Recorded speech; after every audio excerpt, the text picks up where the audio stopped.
அழகான ஒரு மாலை பொழுதில் நிலா குட்டி தோட்டத்தில் வண்ணத்து பூச்சிகளை துரத்தி உற்சாகமாக விளையாடிக் கொண்டிருந்தாள்.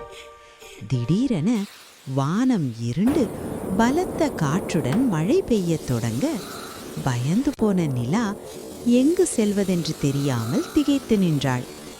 அப்போது ஓடி வந்த அவளது அன்பு தாய் தனது சேலை தலைப்பால் நிலாவை அரவணைத்து மழையிலிருந்து பாதுகாத்தாள்.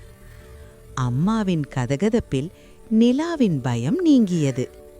மழை நின்றதும் வானில் தோன்றிய வானவில்லை அம்மா நிலாவிற்கு தூக்கிக் காட்ட மகிழ்ச்சியில் திளைத்த நிலா அம்மாவின் கன்னத்தில் அன்பு முத்தமிட்டாள்.